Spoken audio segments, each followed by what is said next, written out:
বর্তমান প্রেক্ষাপটে বাংলাদেশের আমরা কবে নির্বাচনের দিকে যাচ্ছি, কতদিন নির্বাচনের জন্য কত সময় লাগতে পারে তারা জানতে চেয়েছে,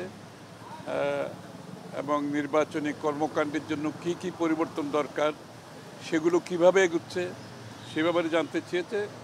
মূলত সার্বিকভাবে এগুলো আলোচনার পরে তাদের ধারণা যে যত তাড়াতাড়ি সম্ভব আমাদের বাংলাদেশে এই সমস্ত সমাধানের মাধ্যমে আগামীতে একটা আমরা সুষ্ঠু নির্বাচনের মাধ্যমে একটা গণতান্ত্রিক সরকারের অধীনে ক্ষমতা হস্তান্তরের বিষয়টি এগিয়ে যাবে, এই আর কি।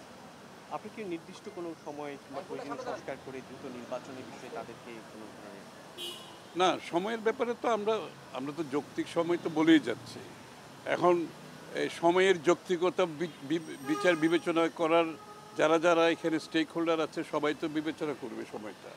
এক্স্যাক্টলি আমরা টাইম তো ফ্রেম এই জন্য বলছি না, আমরা তো একটা সময় দিয়ে তাদের উপর চাপ সৃষ্টি করতে চাচ্ছি না। আমরা চাচ্ছি সরকার সফলভাবে তাদের কাজগুলো করুক এবং যত তাড়াতাড়ি সম্ভব, যেমন নির্বাচন কমিশন চলে গেছে, নির্বাচন কমিশন গঠন করতে হবে এবং নির্বাচন কমিশন গঠন করে নির্বাচন প্রক্রিয়ার কাজটা শুরু হতে হবে। তো আমি নিশ্চিত সেই কাজটা তারা খুব দ্রুত করবে, কারণ একদিকে ফায়ার ফাইটিং করতে হবে, অন্যদিকে যে আমাদের যে প্রাতিষ্ঠানিক যে সমস্যাগুলো হয়ে গেছে এগুলো সমাধান করে নির্বাচনী কার্যক্রমের দিকে তো আমাদেরকে যেতে হবে। তো সকলের একই প্রশ্ন যে এই কাজগুলো কত তাড়াতাড়ি হবে, কতদিন লাগতে পারে এবং কবে একটি গণতান্ত্রিক সরকারের খাতে শান্তিপূর্ণ ক্ষমতা হস্তান্তর করা সম্ভব হবে। তো এই ব্যাপারে আমরা সরকারকে সহায়তা করছি। আমরা বলেছি আমাদের পক্ষ থেকে সার্বিক সহায়তা করছি সরকারকে, কারণ এটা সমস্ত জাতির প্রত্যাশার একটা সরকার যারা জাতির আকাঙ্ক্ষা প্রত্যাশা পূরণে সমর্থ হবে, এবং আমরা সেখানে আমাদের পক্ষ থেকে সার্বিক সহযোগিতা দিয়ে যাচ্ছি, দিয়ে যাব।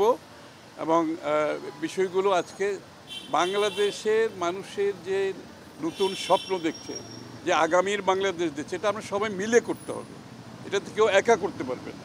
এবং সকলের জাতির একটা ঐক্যবদ্ধ প্রচেষ্টা থাকতে হবে, সেখানে আমরা সবাই ঐক্যবদ্ধ থাকতে হবে সেই কথাগুলো আমরা বলেছি। এবং তারাও মনে করে যে বেসিক এই সময়টাই অন্তত ক্ষমতা হস্তান্তর করার আগে যে কাজগুলো এগুলো দ্রুত আমরা শেষ করতে পারার জন্য আমাদের পক্ষ থেকে আমরা বলেছি এবং সরকারকে সহায়তার কথা বলেছি। সাথে সাথে এই কাজগুলো দ্রুত শেষ করে আমরা সামনের দিকে এগিয়ে যেতে হবে।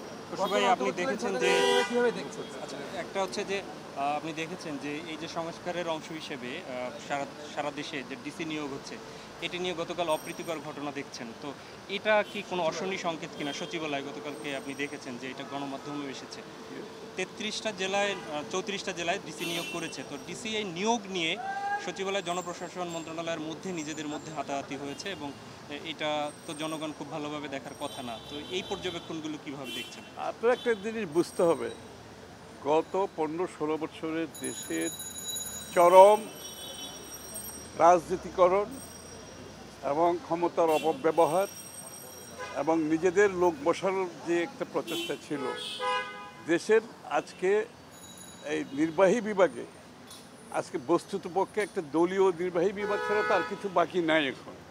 এখান থেকে বেরিয়ে আসতে হলে এটা খুব সহজ কাজ নয়, হয়তো ভুল ত্রুটি থাকতে পারে, কিন্তু সেটা আমরা বলবো আলাপ আলোচনার মাধ্যমে সমাধান করার জন্য, নিজেদের মধ্যে যাতে কোনো বিভেদ না হয়, সকল পক্ষ যারা আছে সকলের সাথে আলাপ আলোচনা করে যদি এই সিদ্ধান্তগুলো নেওয়া হয় তাহলে ভালো হবে। কারণ হচ্ছে কি, যে বিগত শেখ হাসিনার রেজিম এই নির্বাহী বিভাগটা ধ্বংস করে চলে গেছে, এখান থেকে বেরিয়ে আসতে হলে একটা ঐক্যবদ্ধ প্রচেষ্টা থাকতে হবে। তো আমরা সেটাই অনুরোধ করব, যারা এই কাজগুলো করছে তারা যাতে ঐক্যবদ্ধভাবে আলাপ আলোচনার মাধ্যমে সকলের সাথে এই সিদ্ধান্তগুলো নিলে তাইলে হয়তো আরও সুবিধা হবে, আরও ভালো হবে। কারণ আমরা সহযোগিতা করছি, এখানে কেউ কিন্তু চায় না দেশটা আজকে একটা বিশৃঙ্খলার দিকে যাক, কারণ সুযোগ সন্ধানীরা এখানে বসে আছে, তাদেরকে তো আমরা সেই সুযোগ দিতে পারি না। দেশের মানুষের যে প্রত্যাশা আকাঙ্ক্ষা সেটা পূরণে আমরা সকলকে একযোগে কাজ করতে হবে।